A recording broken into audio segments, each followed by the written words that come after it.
Welcome to our CAP Echo series. This is the advanced series. It's good to see people here today. For those of you who don't know me, my name is Joanne Jung. I am a general pediatrician, and I help to direct some of the CME programs that we offer here at CAP. Also want to introduce to you Lauren Schumacher, who is a child and adolescent psychiatrist, and also one of the CAP consultants who helps to organize these CME events as well. Also on our CAP team, we have Lindsey Bruett, who I'll give a fuller introduction to in just a moment, as well as Dr. Pedro Steinbushel, who heads up CAP, and May Lum, who is our program manager. And so that's who's on our team today. And with that, let's go on to the next slide. We want to get to know some of you. So, so please do type into the chat your name, what organization you work for, what county that you work within, where you see patients. And then in the spirit of measurement-based care, answer our scientific poll. What is your mood right now on the rubber ducky scale?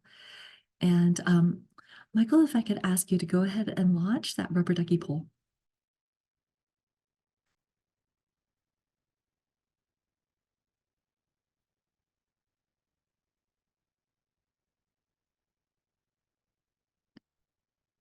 That launched? Okay, maybe not, but if you can just type into the chat, then just what number you might be. Oh, here we go. Here it is. Just kind of indicate where you are on that rubber ducky poll. That would be great. So let's give, I see some chats coming in. Please do put in your name, organization, what county you see patients, and then your answer our poll here on the rubber ducky scale. Fantastic. Okay. All right. With that, let's go ahead and go on to our next slide.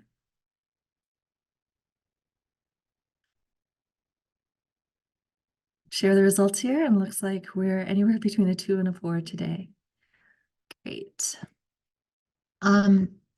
So this is a Project Echo. For those of you who have been part of it, I apologize if anything's a repeat, but this really is a learning community. And we are here to learn with each other and from each other as we discuss cases. Each time we'll follow roughly this format where we have a few minutes of intro and announcements. We have a didactic given by one of our subject matter experts. And the last half is always a case discussion where we take turns sharing cases with each other and learning with each other and from each other. And then finally, we have an optional 15-minute period after our official hour together is over, just for informal conversation, discussion, because many times there's a lot more to be shared besides what came up during the didactic and our case discussion. Next slide, please. And so just a quick overview of how Project Echo operates. This is really about all teach and all learn. We are a learning community. The idea is to move knowledge into communities to make healthcare more accessible, in this case, pediatric mental health care. And this isn't just about transferring information. Hopefully we build a community and really help support each other, because I think we've all had the experience of patients who take a lot of space in our heads that we stay up thinking about, and hopefully we can help carry some of these patients together. Okay, next slide, please. Some other housekeeping here. We will be meeting the second Wednesday of every month at this hour from noon to 1. This is a 6-month series in the advanced series. Please keep your cameras on if you can, especially during the case discussion. We want to feel like this is a brown bag lunch. We're seeing each other only virtually across California. We'll be recording the didactic portion only and posting the recordings onto our website within about a week of each event. Do want to say There is no such thing as a bad question. A pediatrician I respect and admire greatly once said, in the field of mental health, we all feel like interns again, and we all have that feeling. We've all had that feeling. So no such thing as a bad question. Chances are, if you have it, others have it. And case presentations are a huge part of our learning here. So as you look at the lineup, if there is a case that comes to mind for you, please let me know if you're interested in sharing a case. And with that, let's go on to the next slide. One last announcement is that there is a new CAP CME activity. You're hot off the presses. You're among the first to know. We have recorded our monthly webinars, and now we are offering them for CME credits. You can watch these webinars on your own time, answer a few questions afterwards. If you pass with at least 2 out of 3 of the answers correct, then you get CME and American Board of Pediatrics MOC Part 2 credit for that hour that you spent watching the video and answering the questions. Here's the link. We'll be posting this on our website soon, and there's probably going to be like a big e-blast coming through the CAP listserv, so be on the lookout for that also. Okay, and with that, I would like to go ahead and move to the next slide. And let's our disclosures, our full disclosures. The important thing being that none of us have financial conflicts of interest to disclose right now, but we do get funding from the Health Resources and Services Administration, as well as the California Department of Healthcare Services. Okay, next slide. Now, finally, I'd like to introduce our speaker for today.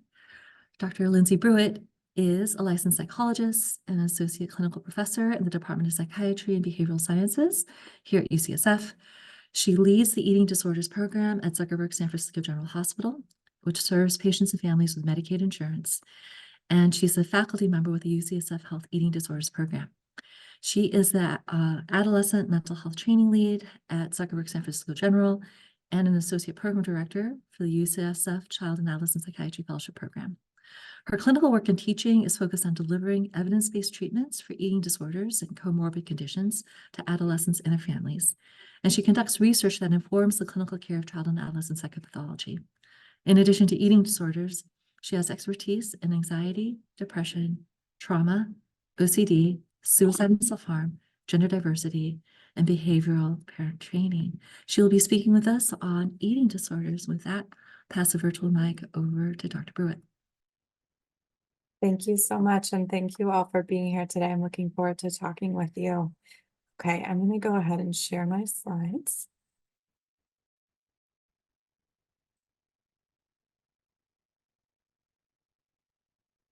Let's verbally let me know if that looks like the right view. Yes, it looks good. Thank you. And let's see if it'll let me advance. Yes, it will. Excellent. Okay, great. I unfortunately can't see your faces because something is going on with my Zoom settings, but I regret that. And I enjoyed seeing your faces before I started talking, and really appreciate you all putting some context about where you're coming from in the chat. It's always helpful to understand that, and feel free to add your name and where you're coming from, what county you work in, into the chat as I'm speaking so that other folks can get to know you. All right, so we will dive in. So thinking about eating disorders, so you all know this, you're medical providers, eating disorders lead to severe medical consequences, including death. In the US, every 52 minutes, somebody dies from an eating disorder. These are serious illnesses. There are some important truths about eating disorders, which kind of fly in the face of some of the myths that unfortunately still persist around eating disorders in our society. So one is that eating disorders present at any weight across the spectrum, and we'll talk about that more. And in fact, most individuals with eating disorders do not appear underweight, do not fall into that underweight category, according to the CDC. Eating disorders aren't choices, they're serious biologically influenced illnesses. There's really interesting new genetic research coming out, large GWAS studies looking at families with anorexia nervosa, and we're seeing that there is a really large genetic component to eating disorders, which we long thought because of twin studies, but there's some kind of even more compelling data lately. when, unfortunately for many folks with eating disorders, it can be hard for them to consistently feel like they want to get well, or see that there's a challenge or a difficulty. And particularly with young people who are living with caregivers, we don't want to wait until they are ready to change or to seek treatment. We want to really utilize caregivers when appropriate to support young people to recover, and we'll talk about that more. We have an unfortunate history in our field of mental health of blaming parents, particularly mothers, for mental health problems. We did that with autism. We did that with schizophrenia. We now know those things really clearly aren't true. This unfortunately is the case with eating disorders, and it's taking longer for our particular subfield to kind of catch up with an understanding that parents don't cause eating disorders. Families don't cause eating disorders, just as young people don't bring them on themselves. And we really need parents to understand that so that they can be critical allies in treatment, because when we as humans feel guilty, we're not able to effectively act typically. And that full recovery is possible at any stage. The best predictor of recovery is early intervention and return to the growth curve as quickly as possible when weight gain is needed. But recovery is possible at any stage. When we're talking about eating disorders, what are we talking about? These are the main diagnoses that we're talking about today. So anorexia nervosa and anorexia spectrum disorders, atypical anorexia, we'll talk about in a couple minutes if you're not familiar with that term. Bulimia nervosa, binge eating disorder, both of which involve binge episodes or feeling out of control with eating large amounts of food. In the case of bulimia nervosa, that would be accompanied by some sort of compensatory behavior, such as vomiting, hyperexercise, compensatory fasting, things like that. And then ARFID, which is kind of the new kid on the block with eating disorders, new-ish since 2013. And that involves individuals who have one or more of three characteristics. So one being severe picky eating, really limited food repertoire. The next potential being limited interest in food, kind of not having that natural drive to find food rewarding. The other being a fear of aversive consequences of eating, like fear of vomiting or fear of choking. Folks with ARFID can have any one or more of these three characteristics that's accompanied by some sort of impairment, which could be medical in nature, or it could be psychosocial, like real difficulty going to birthday parties, traveling, things like that. Okay, now I'm going to move my Zoom function here so I can actually see my slides better.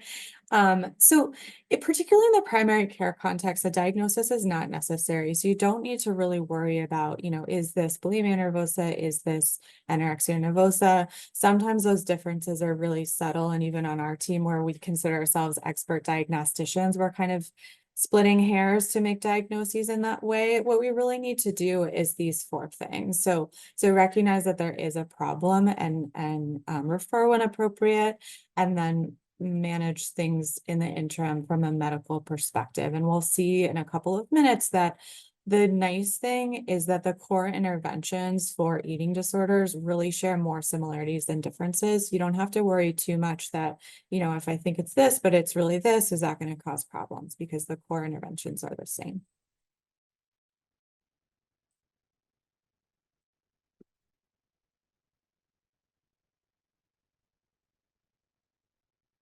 I'm being a little slow here. Let's see.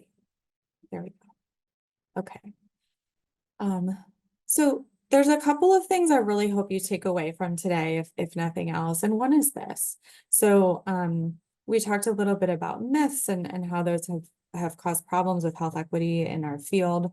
And this goes along with that. So we know that when there's a persistent myth that eating disorders only or mainly impact folks who are white, female, middle to upper socioeconomic status, and in thin bodies. And we know that that's absolutely not true. And I'll talk a little bit more about that. Eating disorders don't discriminate.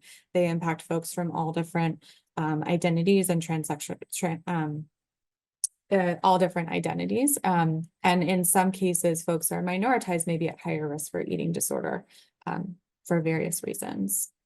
So just a kind of brief overview of this literature. It won't be surprising at all to you that there's not enough literature looking at group differences in eating disorders, but in general, the takeaway that I'd like you to have from this is there just aren't that many racial and ethnic group differences in eating disorders. So you can see by looking at this in more detail that there's some trend level differences when we're looking at epidemiological data, but there really aren't that many group differences. And however, there are group differences in referrals. So we know that folks who have minoritized racial and ethnic identities are less likely to have their eating disorder detected. They're less likely to be asked about eating disorder behaviors in medical visits. They're less likely to receive appropriate referrals to evidence-based care.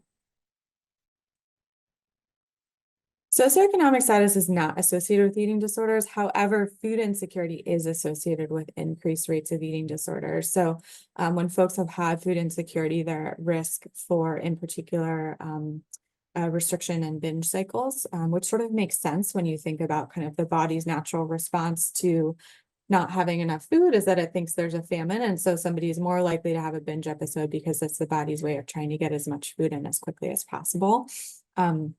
And so we do see that in our folks who have had food insecurity.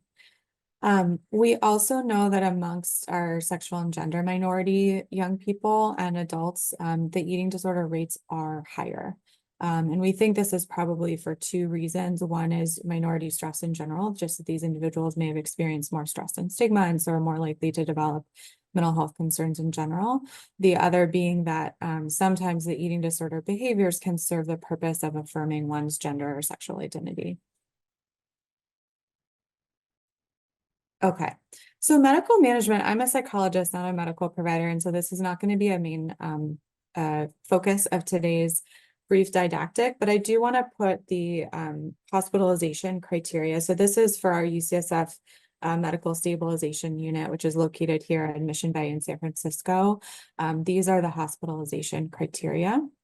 These criteria are similar across settings, across hospitals. They're based on universal guidelines. And there's also a QR code here to our eating disorder guide that's online on our website. Okay. I want to talk a little bit about growth. So we know that normal growth takes many shapes. I'm totally preaching to the choir here. You all know a lot more about this than I do, but in general, we tend to see if we're looking at somebody's BMI curve, that most kids kind of grow within a similar pattern when we're looking at their data from 4 on, knowing that data prior to age 4 isn't predictive of later growth. There's a couple things that we might see on a growth curve that would cause us to have concern and maybe kind of perk up our ears that there could be an eating disorder occurring. So if somebody's falling off their BMI curve, and we know that, well, I'll talk about that in a second. And so we see that in the case of anorexia nervosa, falling off the growth curve might cause people to fall below the growth curve or into what we would consider the low weight compared to the rest of the population per the CDC. Whereas in atypical anorexia nervosa, folks have all the same diagnostic criteria as in AN. However, their kind of lowest weight doesn't fall into that low weight range for the CDC. And we'll talk a little bit about the fact that the medical complications are just as severe in folks who are in the underweight range. So it really is cause for concern. And there's some data to suggest that the rapidity of weight loss is more predictive than of medical concerns than like the actual weight number itself. Flat BMI curves can be concerning as well. So again, you know really well that we expect kids to be growing every year and gaining weight through that process. And if somebody isn't gaining weight, they're going to be starting to fall off their BMI curve or have a flat BMI curve. And that can sometimes be cause for concern as well in folks who are still growing and developing. Rapid weight gain, you know, there could be many reasons for that. It certainly doesn't mean that there's binge eating disorder, but it could indicate that binge eating disorder is happening. And finally, we know that normal growth does not rule out an eating disorder. So ARFID sometimes involves low weight, but sometimes doesn't. And bulimia nervosa, by definition, doesn't involve significant weight loss. And so we might see, a normal BMI pattern, despite the fact that there may be concerning symptoms happening. Okay. Most in eating disorders, I mentioned this at the beginning, occur in folks with body weights in the average or higher categories. And medical complications are just as severe in individuals with body weights above and below the underweight cutoff. And in fact, their psychological symptoms are often actually more severe than folks who fall in the underweight cutoff. Okay, so I thinking about kind of the primary care context and how little time you often have in your visits and how many things you have to cover. I can only imagine kind of what that's like to really try to cover all of these things.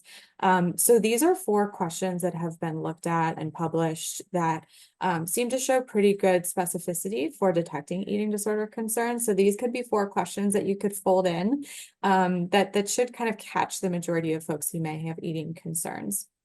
And we'll talk a little bit about involving caregivers in that in a moment.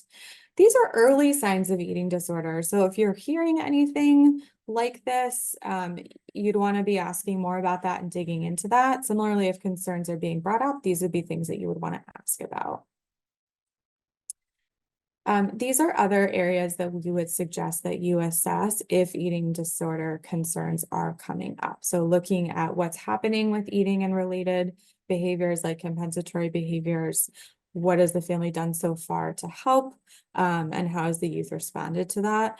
And I want to note this really important point in the bottom right corner here, that it is very common that folks with eating disorder don't say, I want to lose weight, I want to look different, I want to look more muscular.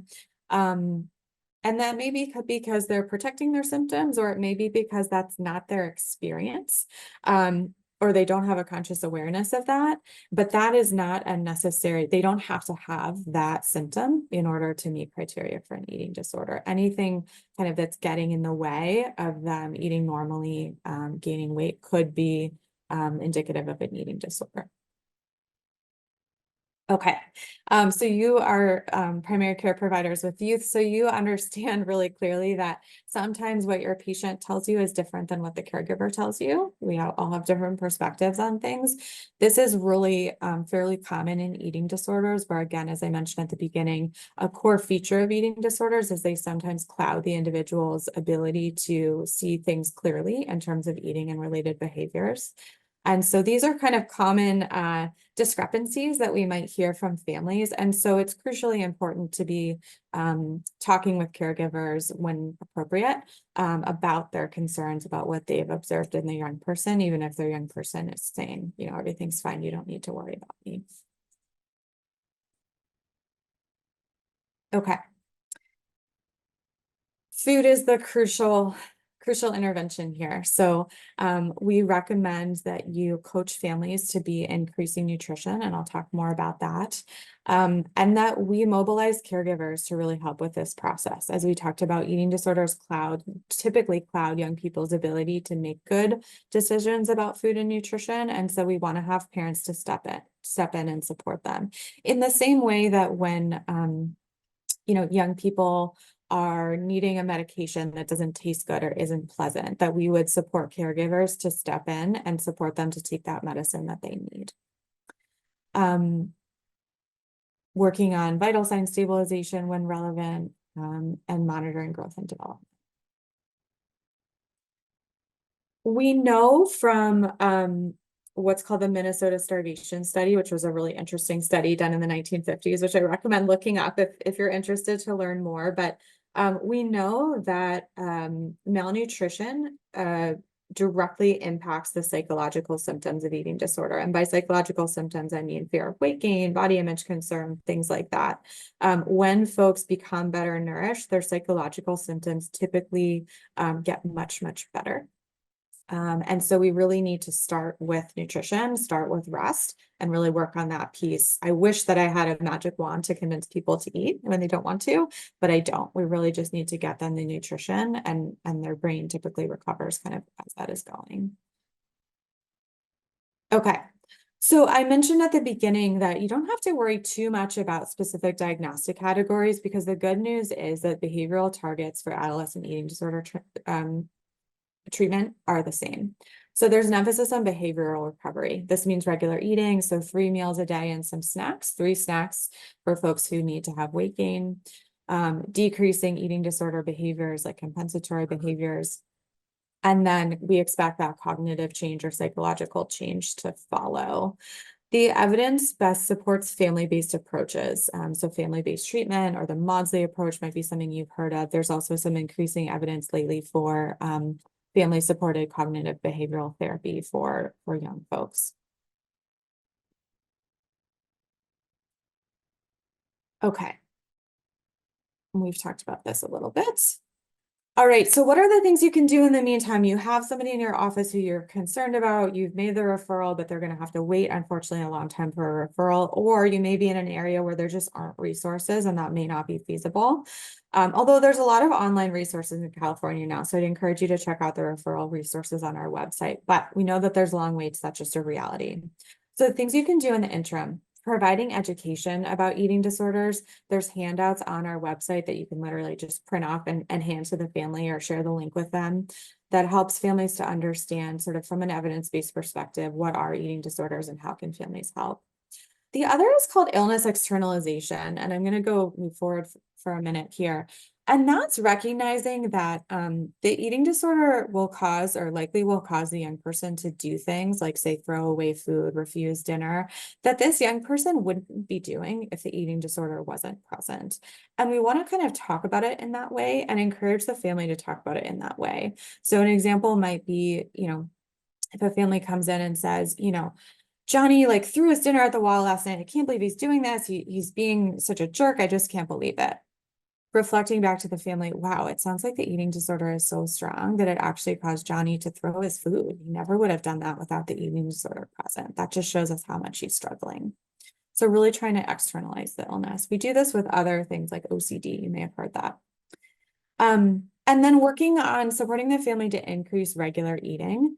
The goal of 1 to 2 pounds of weight gain per week. There's some reputable programs that even are recommending 3 to 4 pounds of weight gain per week.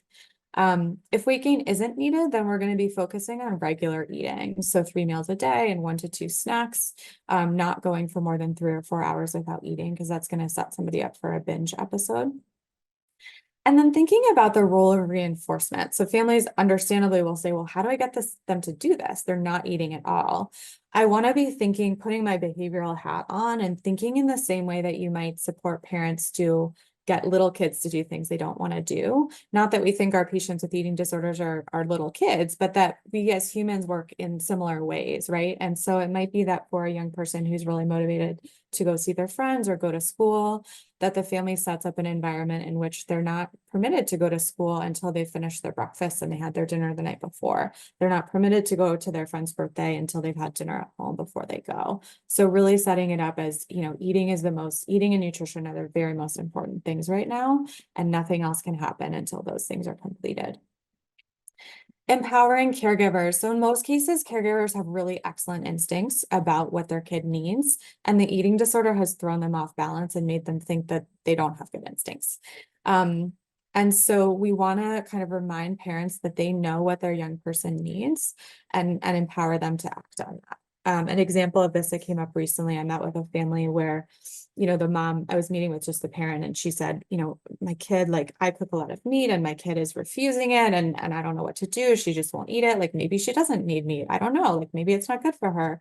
And we talk through sort of, no, like, your family should be eating, your daughter should be eating all the foods that you normally serve your family. You have good instincts about that. And the mom felt this huge sense of relief in being able to kind of go back to what she knows. She's always cooked for her family. Okay.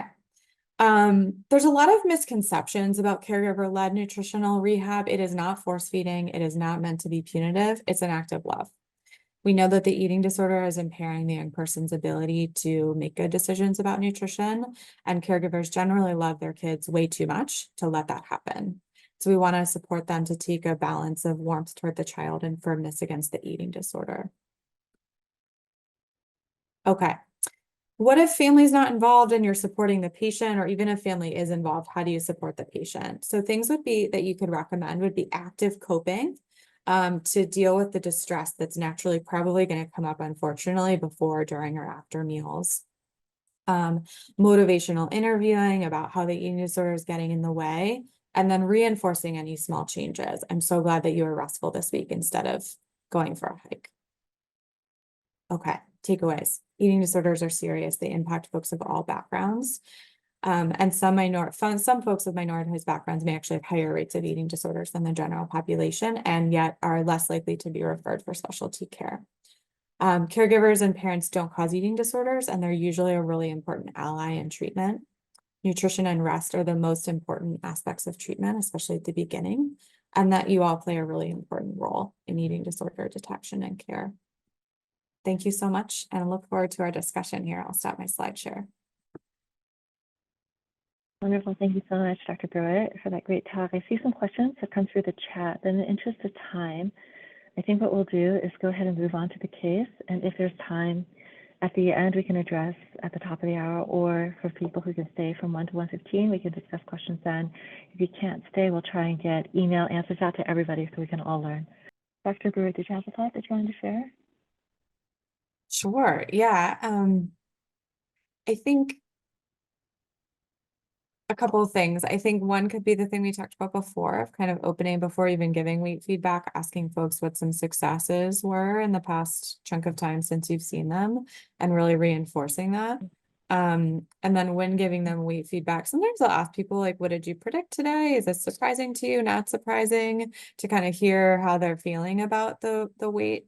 And then I think acknowledging, okay, so it looks like, you've been working so hard at nutrition as a family, and, so-and-so's weight did go down in the past 2 weeks. It went down about 1 pound. And so we do need to think about ways to increase nutrition.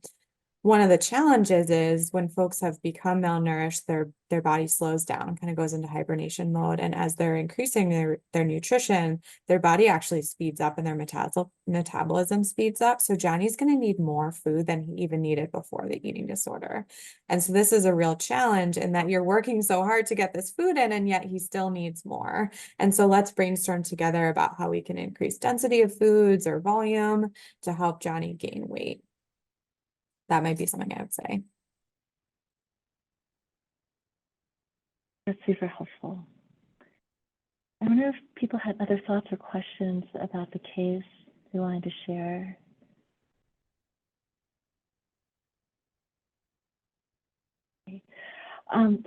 Yes, go ahead. No, I mean, most of what I seemed to be doing was really trying to, I focused on the child, but really focusing on the mom and what she was trying to do, and addressing that she's frustrated about it, and sort of doing a lot of acknowledgement. I think that was very helpful to the family, at least, even though they were going through things that we couldn't really address at the moment. For sure. So. And if you have like 1 or 2 takeaways from this discussion today, like, oh, that made me think of something, or if there are 1 or 2 takeaways, I'd love to hear from you as to what those might be. I'd like tie this part of the conversation up.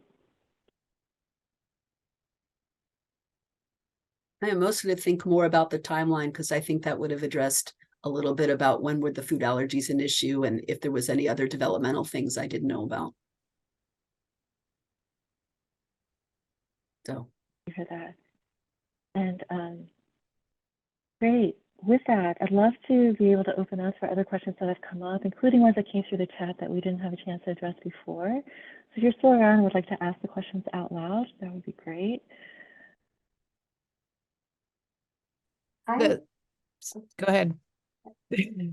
I would just say the thing that I struggle with so much, because I see it so often, are kids who have obesity and actually have something like prediabetes or fatty liver disease or these other comorbidities that have prompted nutritional counseling, the interventions that we have, and then it turns into, and then they develop, I think what would usually be an atypical anorexia kind of picture. And sometimes then they stabilize and then they have prediabetes again. And then, and then how it's so hard in primary care to navigate those kids. And I'm seeing more and more of them. And it's almost gotten to the point where I really am not following even the new guidelines on obesity counseling or things, because I feel like I have so many kids that have gone on to really develop eating disorder that scares me, in addition to their diabetes and obesity. Yeah, I so appreciate that. And I had the pleasure a couple of months ago of giving kind of a back-to-back talk with somebody who works with folks who fall in the obese range and on diabetes. And so we really got to talk about this a lot. And I think that this is really challenging. I feel your pain. And I know I sit in a different chair than you do, but I think we are thinking about it in the same way. And so I think in the context, of course, like if there's an eating disorder where weight gain is needed or weight stabilization is needed, that's the very most pressing thing at their health. And it sounds like that's what you're thinking too. But you're also talking about like once somebody's more recovered from the eating disorder, they get back into pre-diabetes stage. I think that where providers who work on that side of things, and I agree, is that a couple of things are broad recommendations that are helpful for everybody. So one is eating a wide variety of foods. Another is regular eating consistently throughout the day. That typically, I understand from my colleagues, is helpful for blood sugar management and things like that. And then the other is finding physical activity that's enjoyable, and trying to encourage the family to do things maybe together that are social, or helping the young person develop things that they really like, rather than kind of having physical activity be focused on a goal, a body related goal or weight loss goal. The delicate dance that it just seems like about how do we encourage a healthy relationship with food, and on either side it can feel a little dicey, for sure. Dr. Stewart, I know that you have, I'm sorry. Dr. Stewart, I knew that you had a question before, and then we can turn over to Dr. Babington. My question has to do again with externalizing, and I appreciated the slide that across the top said you don't need a diagnosis to manage.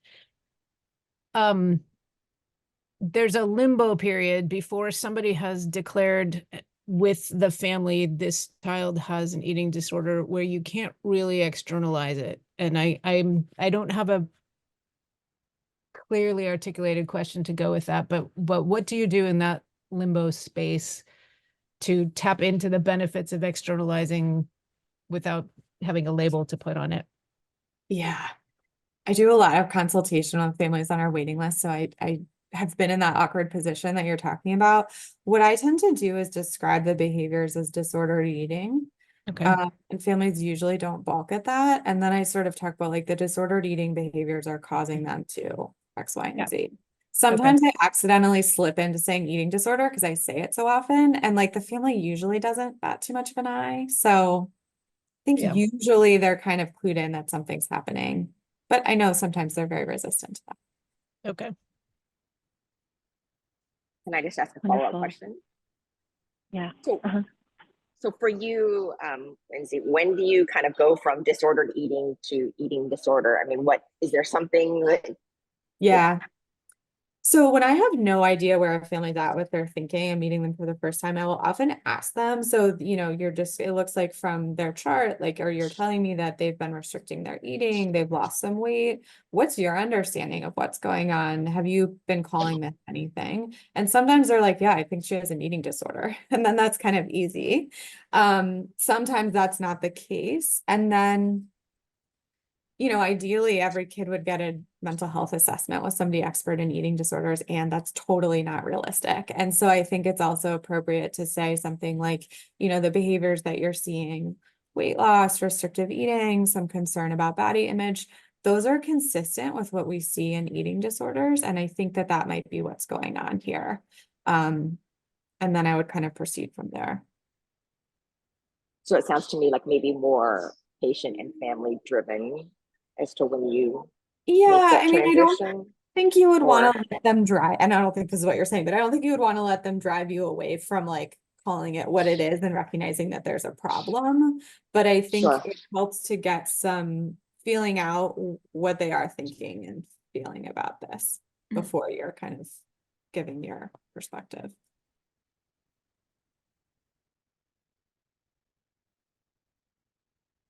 Can you speak to like some teenagers tend to stay up very late, especially during breaks in summer, and parents are very concerned that they're missing, a requisite number of meals, like how to discern if there is a problem or not, because that child may be having their third meal at midnight or 1 a.m. But how to, figure out if something's wrong and talk to the parents about that. Yeah. Yeah, that's so common.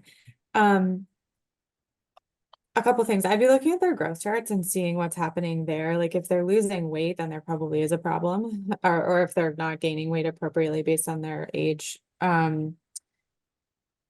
I usually, and I'm mindful that I don't work in a primary care context, I work in a tertiary care context.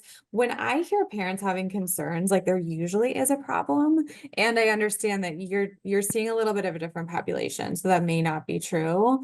But I do think that parents tend to have pretty good instincts about their kids' nutritional needs. And if they're worried, like there's probably something going on. Unless this is a family you've kind of known forever and ever that they've like tended to be on the more worried side about things that aren't concerning. And I think, when there is an active eating disorder and you're confident about that, then we would want to find a way for the parent and teen to sync up on their awake time so that they can get supervised meals and snacks in when the parent is awake. Fantastic, thank you. I wanted to turn over to Kate Babington because I know she's been waiting. Something I'm looking for support on or resource, and maybe over time because it's really big, is how to coach the parents for their role in oversight over the meals. I have gotten information about the plate model and generally discourage the calorie counting and some of the main points from UCSF and Stanford. Mm-hmm. But I feel like when it gets to the nitty gritty, what I usually tell them is you really need an expert in eating disorders, both on the RD side and on the therapist side. And I'm going to be your medical monitor, and I'll help you educate you around, the condition and the medical, complications and whatever I can do. But I usually am really worried about giving wrong guidance or inadequate guidance, or it conflicts with later guidance. And so I find that I spend sometimes a good number of weeks till they can get into care, not providing a lot of guidance, just saying, just do the best you can. So I was just, wondering if there's a good resource RD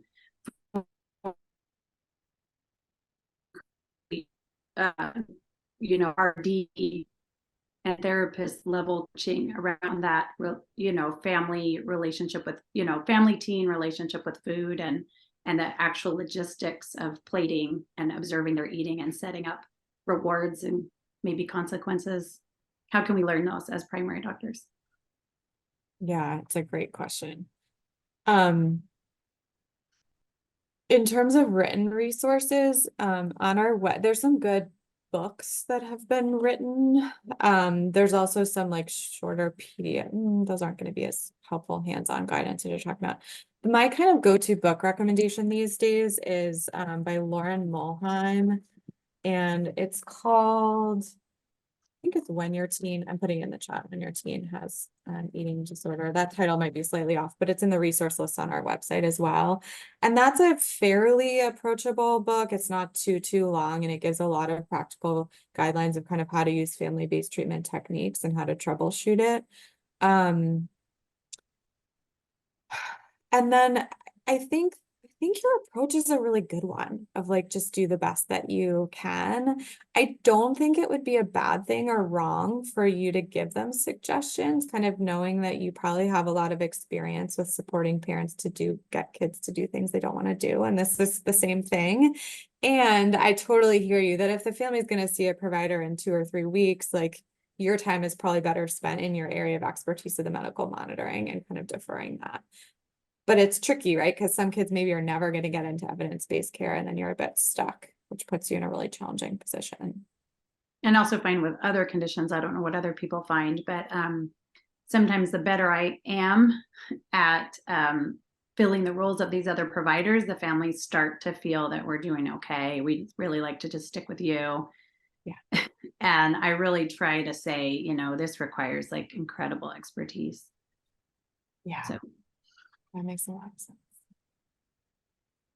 The last question that came through was how do we balance externalizing with empowering the patient regarding locus of control, right? I thought it was a great question. Maybe we can like tackle that just for a minute or two and then kind of call this for this time and let us all go on. Any thoughts on this? Yeah. So balancing externalization and kind of respecting the patient's autonomy. Mhm. Usually my patients respond pretty well to externalization. Sometimes they're have preferences in how I do it. So if I say like the eating disorder, they're like, it's not the eating disorder to me, stop saying that. And so I kind of have to get a little bit clever about how I say it. I hear, I assume that Johnny is working so hard, and yet this is still a really challenging process, and that's not his fault. Like that's externalization, and I'm not using that same language. So I think kind of listening to the patient about what their preferences are, and some of them just aren't going to like this, but for most of them, it feels pretty good because it acknowledges that they're not trying to be difficult. They're struggling with something that's very, very hard and has kind of hijacked their brain. And then I think, the ways that I try to respect patient autonomy in a process that where I'm trying to put caregivers in charge for the most part is like, if I have everybody in the room together, if I'm asking a question, like, tell me about some successes in the past week, I'll usually say like, maybe starting with you, Johnny. And 9 times out of 10, Johnny's gonna be like, I don't have anything to say. I don't want to, but I'm kind of opening the floor first for the young person to give their perspective. Maybe Johnny says nothing, maybe parents give their perspective. And then I'm going to say, Johnny, what do you think about what your parents are saying? I acknowledge too that you have really short visits, so it's really hard to do this, but I think just thinking about trying to give the young person space to talk, even if they may not take you up on it, I think that often goes a long way. Thank you so much. With that, I think we're going to be closing this time. Thank you so much for coming and for staying even a little bit longer. This was a great discussion. I personally learned a lot from it and hope to see you back in a month. Thank you, Lindsey Bruett, for speaking with us today, and hope to see all of you next time. Take care. Thank you all so much. It was really fun to talk with you. Hope you have a good rest of the day.